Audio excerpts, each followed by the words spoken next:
दोस्तों, कक्षा 7 काव्य 2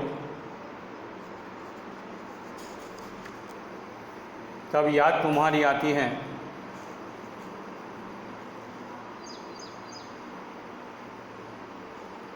रचयिता राम नरेश त्रिपाठी।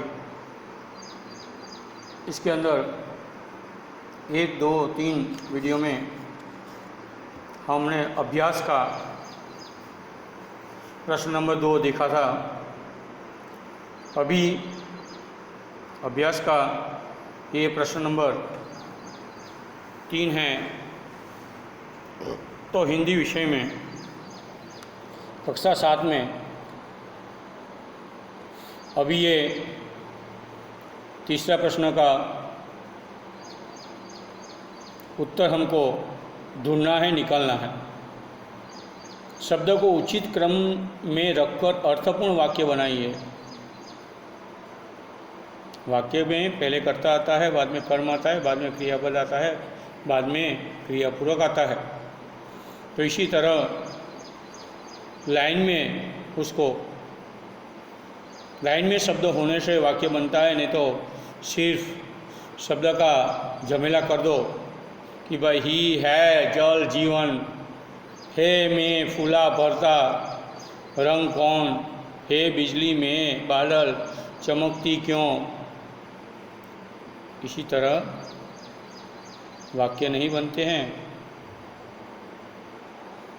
इसलिए ये वाक्य को करेक्शन, शब्द को ठीक से क्या करना पड़ता है, एक लाइन में क्रमशः जोतना पड़ता है, गूंथना पड़ता है, रखना पड़ता है।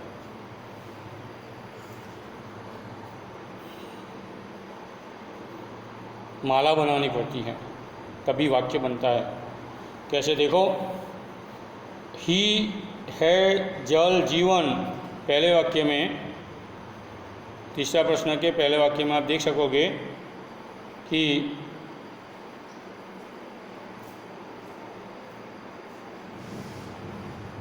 ये इसके अंदर आप देख सकोगे ही है जल जीवन, तो उसका वाक्य बनेगा जल ही जीवन है, जल ही जीवन है।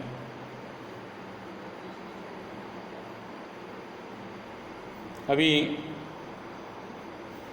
दूसरा लेते हैं। इसके अंदर क्या है, हैं में फूलों भरता रंग कौन।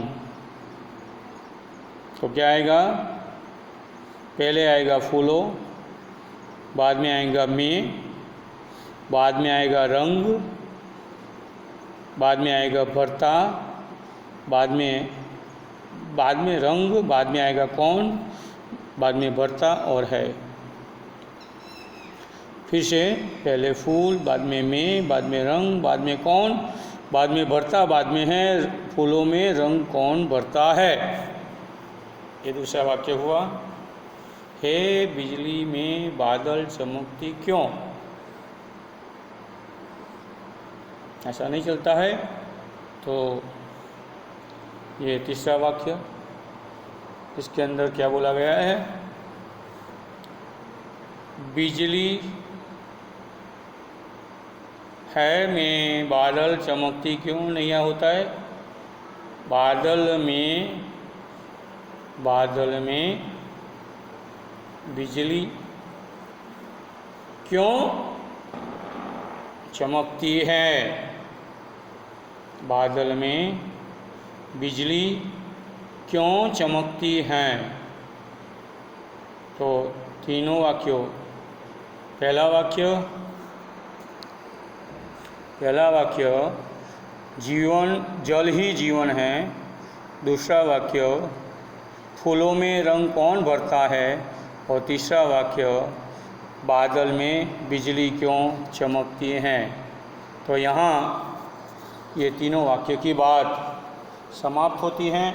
ये आपको आपकी कॉपी में इसको ठीक से देखकर लिख लेना है। सबसे तेज कौन? 7 छात्रों को टोली बनाइए और अपने नाम के पहले वर्ण के अनुसार शब्दकोश के क्रम के मुताबिक खड़ा रहने को कहिए। रमेश, अशोक, विपुल, साहिल, राकेश, मुकेश, मयंक। ये पहला क्रम है। फिर से रमेश, अशोक, विपुल, साहिल, राकेश, मुकुल और मयंक। अभी क्या करो, उसको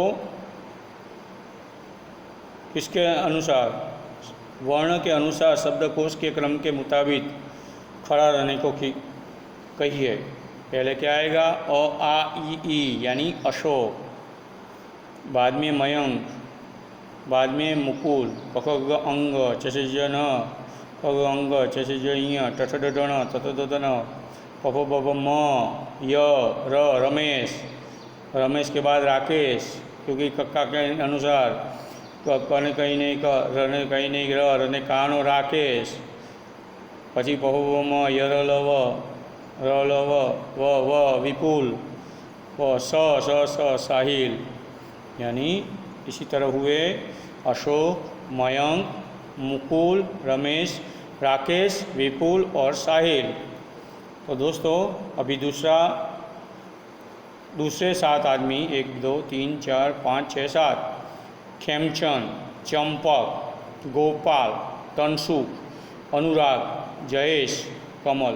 फिर से बोलता हूँ, खेमचंद, चंपक, गोपाल, तनसुख, अनुराग, जयेश और कमल। इसको भी पहले क्या आएगा? स्वर, तो अनुराग। पहले क्या आएगा? क, कमल। दूसरा क्या आएगा? ख, खेमचंद। तीसरा क्या आएगा? ग, गोपाल। चौथा क्या आएगा? चंपक। पांचवा क्या आएगा? जयेश। और छठा और सातवां तनसुख।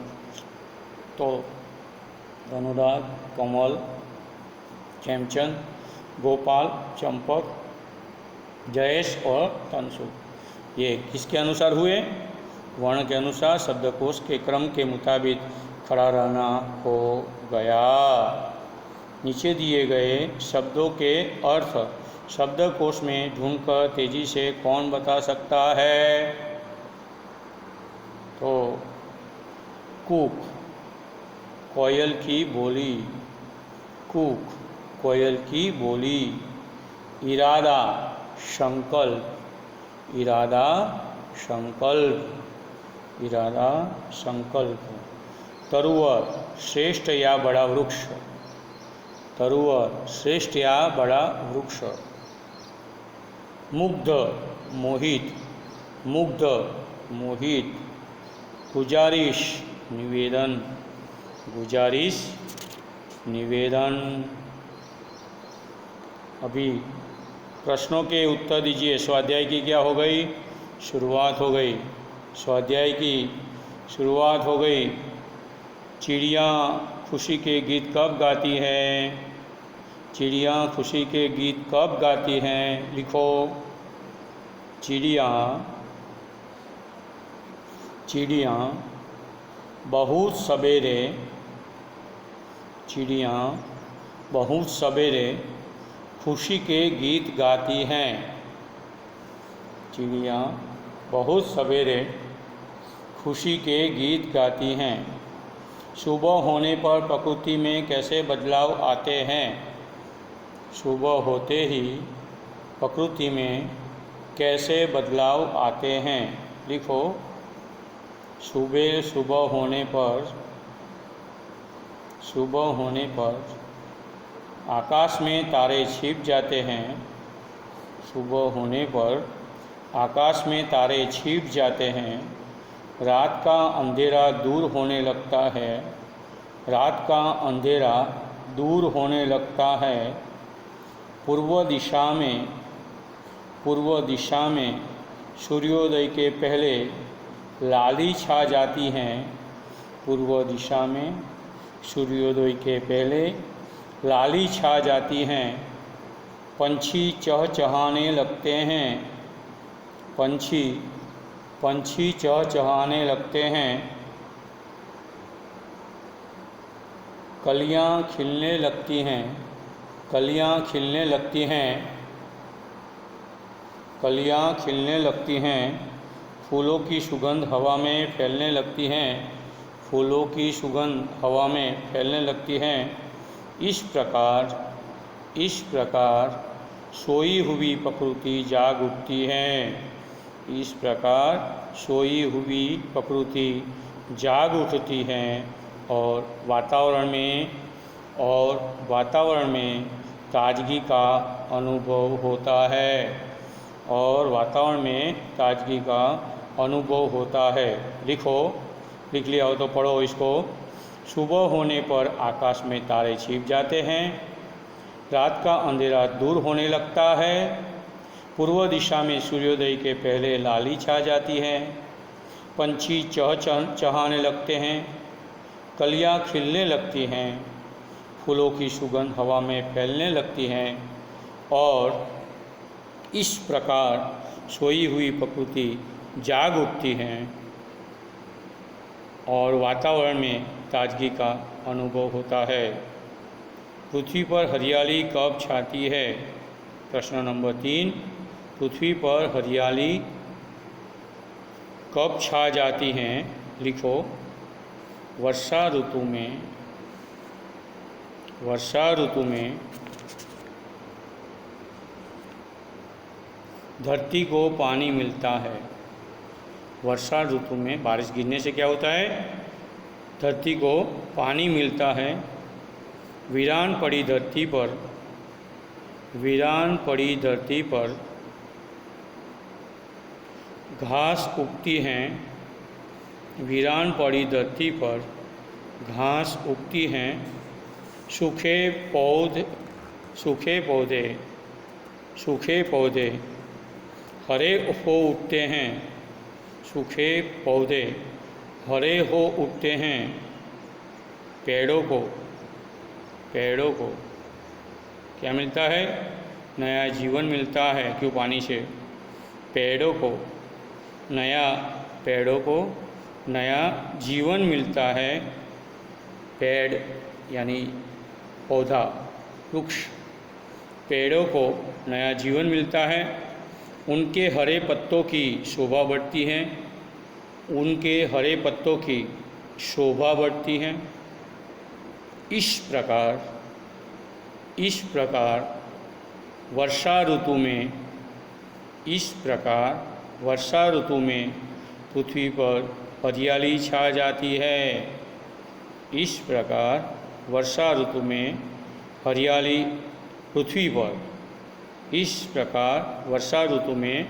पृथ्वी पर क्या हो जाता है? हरियाली छा जाती है। वर्षा ऋतु में धरती को पानी मिलता है। वीरान पड़ी धरती पर घास उगती है। सूखे पौधे हरे हो उठते हैं। पेड़ों को नया जीवन मिलता है। उनके हरे पत्तों की शोभा बढ़ती है। इस प्रकार वर्षा ऋतु में पृथ्वी पर हरियाली छा जाती है। प्रश्न नंबर 4, हरियाली कहाँ कहाँ दिखाई देती है? हरियाली कहाँ कहाँ दिखाई देती हैं? हरियाली कहाँ कहाँ दिखाई देती हैं? लिखो। वर्षा ऋतु आने पर मैदान में हरी घास उग आती है। वर्षा ऋतु आने पर मैदान में हरी घास उग आती हैं। खेतों में हरी फसलें लहलहाती हैं। खेतों में हरी फसलें लहलहाती हैं। हरे भरे पेड़ पौधे झूम उठते हैं। हरे भरे पेड़ पौधे झूम उठते हैं। झूम उठते हैं। ज़बला नज़र झूम उठते हैं। बागों और जंगलों में, बाग होता है बगीचा, गार्डन, बागों और जंगलों में हरियाली की बहार छा जाती है। बागों और जंगलों में भी हरियाली की बहार छा जाती है। सूखे पर्वत हरे हो जाते हैं, सूखे पर्वत हरे हो जाते हैं, सूखे पर्वत हरे हो जाते हैं। और इस प्रकार वर्षा ऋतु में धरती पर जहाँ देखो वहीं हरियाली दिखाई देती है। इस प्रकार वर्षा ऋतु में धरती पर जहाँ देखो वहाँ हरियाली दिखाई देती है। वर्षा ऋतु आने पर मैदान में हरी घास उग आती हैं, खेतों में हरी फसलें लहराती हैं, हरे भरे पेड़ पौधे झूम उठते हैं, बागों और जंगलों में हरियाली की बहार छा जाती हैं, सूखे पर्वत हरे हो जाते हैं। इस प्रकार वर्षा ऋतु में धरती पर जहाँ देखो वहाँ हरियाली क्या होती है, दिखाई देती है। निम्नलिखित काव्य पंक्तियों का भावार्थ लिखिए। प्रश्न नंबर 2, निम्नलिखित काव्य पंक्तियों का भावार्थ लिखिए। कलियां दरवाजे खोल खोल जब दुनिया पर मुस्कुराती है, मुस्काती है, मुस्काती है, मुस्काती है। सुबह होने पर कलियां भी जैसे नींद से जाग उठती हैं। सुबह होने पर कलियां भी जैसे नींद से जाग उठती हैं। उनकी बंद पंखड़ियाँ, ऐसे होती है पंखड़ियाँ, वो ऐसे खिल जाती, उनकी बंद पंखड़ियाँ खुलने लगती हैं, ऐसे पंख खुलने लगती हैं। वे मानो सोने वाला पर मुस्काती हैं। वे मानो सोने वालों पर मुस्कुराती हैं, यानी और कहती हैं कि हमारी तरह तुम भी हंसो और मुस्कुराओ। आप भी क्या करो, हंसो और मुस्कुराओ। ऐसा कौन कहती है? वो खिली कलियां कहती हैं। आलस और उदासी को दूर भगाकर काम में लग जाओ। क्या? आलस और उदासी को दूर भगाकर किस में लग जाओ? काम में लग जाओ। सुबह होने पर कलियां भी जैसे नींद से जाग उठती हैं। उनकी बंद पंखड़ियां खुलने लगती हैं। वे मानो सोने वालों पर मुस्काती है और कहती हैं कि हमारी तरह तुम भी हंसो मुस्काओ। आलस और उदासी को दूर भगाकर काम में लग जाओ। जब छम छम बूंदे गिरती बिजली चम कर जाती हैं। वर्षा ऋतु में बादल बरसने लगते हैं। लिखते हो ना, लिखना है। वर्षा ऋतु में बादल बरसने लगते हैं। तब पानी की बूंदें छम छम की आवाज़ करती हैं। कैसी आवाज़ करती हैं? छम छम छम छम छम छम छम। तब पानी की बूंदें छम छम की आवाज़ करती हैं। ऐसा लगता है जैसे वे नृत्य कर रही हो। ऐसा लगता है जैसे वे नृत्य कर रही हो। उस समय बिजली भी चमकती हैं। उस समय बिजली भी चमकती हैं। ऐसा लगता है जैसे बूंदों का नृत्य देखकर, ऐसा लगता है जैसे बूंदों का नृत्य देखकर आकाश का चेहरा खुशी से चमक उठता है। आकाश का चेहरा खुशी से चमक उठता है। आकाश का चेहरा खुशी से चमक उठता है। तो दोस्तों, वर्षा ऋतु में बादल बरसने लगते हैं। तब पानी की बूंदें छमछम की आवाज़ करती हैं। ऐसा लगता है कि जैसे वे नृत्य कर रही हो। उस समय बिजली भी चमकती हैं। ऐसा लगता है कि बूंदों का नृत्य देखकर आकाश का चेहरा खुशी से चमक उठता हो। तो यहाँ हमारा पेज नंबर 7, कक्षा 7 हिंदी, तब याद तुम्हारी आती है काव्य 2, इसका अभ्यास और स्वाध्याय के प्रश्न नंबर 1 और 2 यहाँ समाप्त होता है। अभी फिर मिलेंगे अगले वीडियो में। तब तक आपका दोस्त, आपका सहअध्यायी, आपका मित्र अतुल याग्निक को इजाज़त दीजिए, रजा दीजिए। फिर मिलेंगे अगले वीडियो में। अस्तु, आपका दिन शुभ जाए, ऐसी शुभेच्छा।